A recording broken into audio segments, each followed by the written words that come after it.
Hello, I'm Dr. Peter Martoni, and welcome to week 25. This is going to be a combination of your mental and nutritional intention. And this one I'm really excited about because I graduated in school in 1999. And for the things to make it in the textbooks, like you hear me talk about often about nutrition, it takes about 15, 20 years of research. So if I graduated 18 years ago, and then the technology or the stuff that I was learning in the books was 20 years beyond that, we're talking about 30-year-old research that you're currently your MDs and your nutritionists and everybody is relating their information on. So the system that I'm going to talk about right now, this is a system that was just found in 1988. And there's been a significant amount of research done on the endocannabinoid system. And what that is it's a set of receptors throughout the entire body. Receptors are these little actual receptor sites. So a receptor site would be like a hormone would come over and there would be like a receptor there, and it would bind to the receptor, and then that hormone will have an effect on the cell. So the receptor is a way that a hormone has an effect on the cell. And if you don't have a receptor, let's say you release a hormone into the body, let's say adrenaline, and you don't have a receptor on your heart, well, your heart wouldn't be affected by the adrenaline. Like if you go for a run, if there are no receptors for adrenaline in the heart won't beat faster. So those are receptors. And in the endocannabinoid system that they found is there are receptors. I'm going to try to draw this here. In your brain, right? Can you see that? So this is your brain, that's your brain stem.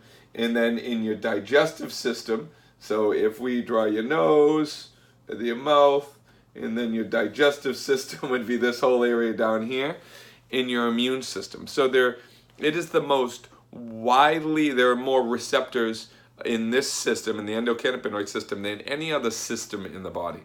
And why am I bringing that up? And why am I saying that? Well, the endocannabinoid system can be enhanced by different supplements that you take. And of the endocannabinoid system, there are two. There's called CB1 and CB2 receptors. And the CB1 receptors are all focused in the brain, and the CB2 receptors are in the brain, but also in the immune system and the digestive system. So you have CB1 and CB2 receptors. So when somebody, let's say, if you're familiar with the marijuana plant, or somebody smokes marijuana or they take it internally, the research was done and it was pulled out that THC is the chemical or the compound in marijuana that makes you high. And THC, what it does is it overwhelms these endocannabinoid system. It binds significantly to one and binds to two, binds them in a massive way, and it overruns the entire system. It allows the body not to be able to regulate, and you get that high effect. But they've actually taken out of the marijuana plant something that's called CBD oil, cannabis oil. And what that does is that does not bind to the CB1 receptors and CB2 receptors as THC does. It lightly binds to these CB1 receptors, and in a way that doesn't cause an overall high effect. But you can actually get significant reductions in stress or bliss. The cannabinoid is what they call the cannabis oil. That is broken down into meaningful bliss. So what happens is when you take the CBD oil, it helps relax your body. It helps improve your digestion. It helps improve your immune system, but while decreasing anxiety and bringing your brain down. In your handout, you're going to see this great explanation on endocannabinoid and endocannabinoid systems in cannabis and CBD oil. This stuff is going to start hitting the market, and you're going to get overwhelmed with information on this stuff, because now in the state of Massachusetts they make marijuana legal, and there's going to be a lot of a lot of there's a lot more research, but there's going to be a lot of misinformation on what THC is and what CBD oil is. So this is a CBD oil. This is what we carry here in our office. CBD oils to be very pure and to have the right ratio, because some of them has just a really tiny amount of THC oil, but most of it's CBD oil.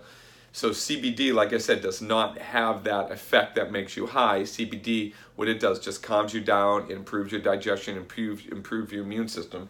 It helps the whole endocannabinoid system. The THC overwhelms the entire system. So this stuff is very pure, and you'll see tinctures come out that have recommended dosages and amounts. We're recommending here at the office, because I've tried this and I've tried it for the last 3 months, and it really has made a difference in my focus, my attention, my anxiousness.